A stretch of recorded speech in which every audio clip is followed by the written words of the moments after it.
Dans la mythologie grecque, Poséidon est le dieu de la mer et des eaux de manière générale. Il ne doit pas être confondu avec Pontos, qui lui est la personnification de la mer, la plus ancienne divinité des eaux dans le monde grec.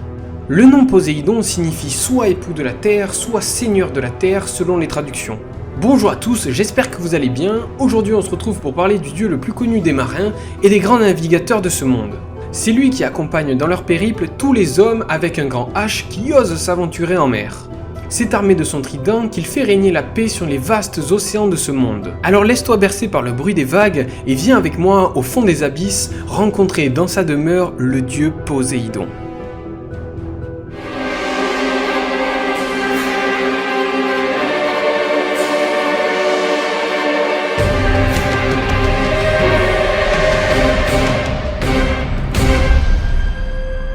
Poseidon. Rising tides, drown those who stand against me!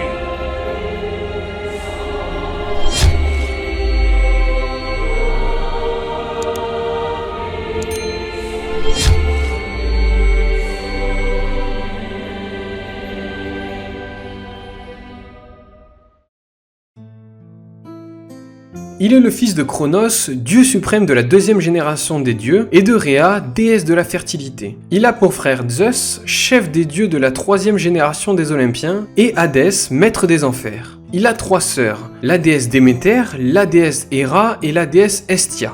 Il épousa Amphétrie, qui était l'une des 50 filles de Nérée, un ancien dieu de la mer. Le couple eut un fils nommé Triton. Il était le père de Pégase, le cheval ailé, et du cyclope Polyphème. C'est de là que vient la légende du voyage d'Ulysse. Fonction et pouvoir. Poséidon est le dieu de la mer, des océans et des rivières. Il est également le dieu des tremblements de terre. Ce dieu de l'Olympe a également le pouvoir de calmer les tempêtes. Il joue un rôle très important dans la mythologie grecque. Son symbole principal est le trident qu'il reçoit des cyclopes pendant la guerre Titanomachie. Une guerre dont j'ai déjà parlé dans 2 vidéos, tu peux les retrouver en description.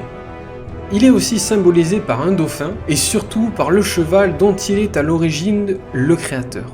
Il se déplace souvent en char qui est tiré par des magnifiques chevaux blancs à la crinière d'or. Dans les écrits anciens, des archéologues ont retrouvé des traces de sacrifices de chevaux en l'honneur du dieu. L'histoire de Poséidon démarre par sa participation avec ses frères à la guerre Titanomachie. Une guerre de 10 ans opposant Cronos et ses frères les Titans contre ses enfants conduits par Zeus. Les 3 fils de Cronos furent équipés d'armes redoutables par leurs alliés, les Cyclopes. La foudre pour Zeus, le trident pour Poséidon et le casque qui rend invisible pour Hadès. C'est grâce à ces armes que le cours de la guerre fut renversé. Ainsi, c'est Poséidon qui referma sur les Titans les portes du Tartare et qui clôtura par la même occasion cette guerre. Les divinités victorieuses s'installèrent dans l'Olympe et partagèrent l'univers. Lors du partage du monde qui suivit la victoire des Olympiens, Poséidon reçut la souveraineté des mers et des océans, tandis que Zeus eut la gouvernance du ciel et serait considéré comme le dieu suprême de l'Olympe, et Hadès reçut l'autorité sur les enfers, le royaume des morts. Si vous voulez connaître la fonction et le rôle attribué à leurs 3 sœurs, je vous conseille d'aller voir ma vidéo d'un fait sur la mythologie grecque. Alors aujourd'hui, je ne vais pas vous raconter l'histoire autour de l'acquisition de la ville d'Athènes, opposant Athéna à Poséidon, car je vous la narre déjà dans l'histoire consacrée à la déesse et je t'invite à aller la voir et à la revoir si tu ne l'as pas déjà vue. Par contre, je vais vous expliquer la naissance et l'histoire tragique de la créature nommée Méduse. Méduse, dans la mythologie grecque, est l'une des 3 gorgones. Elle a pour cousine la chimère et l'hydre. Elles aussi ont des traces associées à l'image du serpent et ont été vaincues par des héros. Même si Méduse figure au fronton de plusieurs temples, elle ne faisait l'objet d'aucun culte. Alors oui, dit comme ça, en effet, on ne peut pas penser qu'à la base, Méduse était une jeune fille innocente. Repartons depuis le début. Fille de Porcis et de Céto, qui sont 2 divinités marines à l'aspect de Triton et de Sirène, Méduse quant à elle est venue au monde à l'aspect d'un enfant normal. Elle avait 2 sœurs, Euryale et Céno, à l'apparence de gorgones, des créatures mêlant le corps d'une femme et d'un serpent. Depuis son plus jeune âge, la Méduse était dévouée à la déesse Athéna. Elle passa son enfance à jouer avec ses sœurs et un jeune garçon nommé Épiclès, frère d'Héraclès. Les 2 amis étaient inséparables. Méduse grandissait, et chaque jour elle devenait de plus en plus belle. Un jour, Épiclès lui déclara sa flamme. Méduse aimait beaucoup le jeune garçon, mais elle rêvait de devenir prêtresse d'Athéna, et par conséquence, elle ne pouvait pas tomber amoureuse. Suffisamment âgée, la jeune femme commença sa préparation pour devenir prêtresse d'Athéna. Méduse était de plus en plus belle et de plus en plus d'adeptes venaient la contempler, ce qui rendait la déesse de la guerre très jalouse. La majorité des personnes qui venaient dans le temple d'Athéna venaient uniquement dans le but de contempler la prêtresse Méduse. Malgré sa jalousie, Athéna se rendait compte que Méduse était innocente et ne provoquait pas volontairement cette agitation autour d'elle.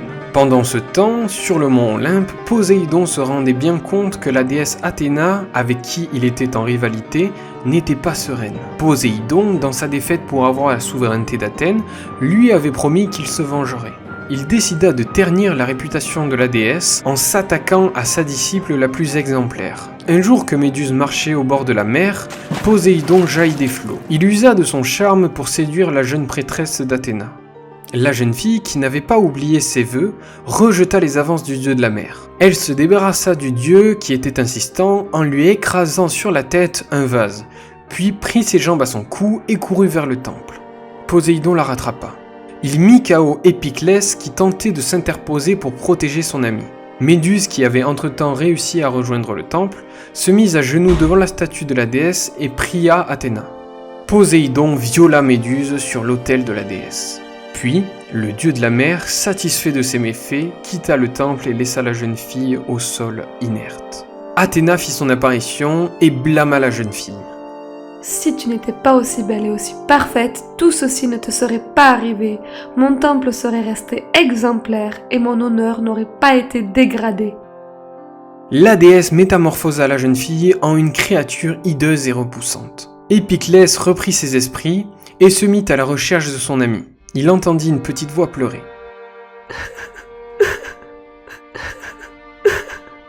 La jeune fille, en pleurs, supplia son ami de ne pas approcher. Elle ne voulait pas être vue dans cet état. Le jeune garçon voulait quand même réconforter son ami et s'approcha. Il croisa le regard de Méduse et se transforma en une statue de pierre. La jeune fille, désespérée, prit la fuite pour ne jamais plus faire de mal aux personnes à qui elle tenait. Lors de sa fuite, elle fut surprise par des citadins et tous, sans exception, qui croisèrent son regard, furent pétrifiés. C'est comme ça que la légende de Méduse prit vie. Nombre de héros se mirent à la poursuite de la créature pour la terrasser, mais personne ne revint jamais. Isolée, la créature perdait de plus en plus l'humanité qui lui restait. La Méduse s'était isolée dans un ancien temple loin de la civilisation. Un beau jour, elle se rendit compte que ce temple était voué à la déesse Athéna, il y a des centaines d'années. Son humanité refit surface et elle se consacra à la rénovation et à la prière de sa bienfaitrice, malgré le fait que la déesse les punit pour quelque chose dont elle était innocente. Au fur et à mesure du temps, Athéna observait. Elle se rendait compte que ce n'était pas par vanité qu'elle la priait et commença à regretter le châtiment irréversible qu'elle lui avait fait subir. Un jour, un jeune homme s'approcha du temple prudemment. Armé d'un bouclier forgé par les dieux de l'Olympe, il s'avança derrière son arme. La Méduse contourna le jeune homme. Voulant pétrifier son assaillant, elle fut choquée de voir que le bouclier que le jeune homme portait était celui de sa maîtresse Athéna. Elle resta bouche bée devant la brillance et le reflet de cette arme de protection. Le jeune homme, qui avait vu que la Méduse était derrière lui dans le reflet de son bouclier, saisit son glaive et lui trancha d'un coup sec la tête. Le guerrier, qui était jusqu'à là inconnu, entra dans l'histoire comme celui qui avait vaincu la créature Méduse. Son nom était Persée. Persée donna à Athéna la tête de Méduse. Athéna prit la tête de la prêtresse transformée et la glorifia en la posant sur son bouclier comme symbole de la pureté et de son erreur. Le corps de la Méduse portait encore la semence du dieu Poséidon. Une fois morte, le corps de la Gorgone laissa entrevoir Chrysaor, le guerrier armé d'un glaive en or, et Pégase, le cheval ailé, symbole de la pureté et de la chasteté originelle de leur mère. Voilà, à cause de Poséidon et aussi un petit peu d'Athéna, cette prêtresse a vécu une vie extrêmement compliquée. Elle qui était si pure, elle a dû quand même se défendre et faire des meurtres alors que cela l'a répugnée. Et au final, on peut tirer comme point positif de toute cette histoire la naissance de deux créatures divines dont Pégase qui est extrêmement connu grâce à la légende d'Hercule et la création de la légende autour du guerrier Persée. Parce que c'est grâce à Méduse finalement si le guerrier Persée a été si connu. Je vous parlerai peut-être dans une prochaine vidéo de l'histoire impliquant Poséidon face à Ulysse, l'homme qui a crevé l'œil de son fils le Cyclope, et qui a galéré sa mère pour entrer à Ithaque. Je voulais vite fait revenir sur les symboles populaires représentant Poséidon. Les Romains l'ont associé au dieu Neptune et à la constellation du même nom qui signifie en latin Poséidon. Voilà, donc en fait on s'y retrouve facilement. Neptune est la 8e planète du système solaire. Nous devons aussi à Poséidon la constellation du Dauphin qui l'a créée, selon les écrits retrouvés par les Grecs, évidemment. Voilà, je vais m'arrêter pour cette vidéo. Ça me saoule ça, hein. Voilà, je vais m'arrêter pour cette vidéo aujourd'hui, j'espère qu'elle vous aura plu. J'ai essayé de narrer une histoire qui est extrêmement connue, mais quand je suis allé voir sur YouTube, eh bien, pas beaucoup de gens parlent de l'histoire de Méduse. Ils parlent surtout du conflit entre, parce que c'est le plus populaire, l'opposant Poséidon à Athéna. N'hésitez pas à lâcher un like, je suis navré pour ma voix explosée, j'ai été malade et là j'arrive en fin de maladie. Donc ça commence à aller, mais j'ai perdu pas mal ma voix qui galère à sortir. N'hésite pas à me dire en commentaire quelle prochaine divinité tu aimerais que j'aborde, son histoire ou même d'où il vient.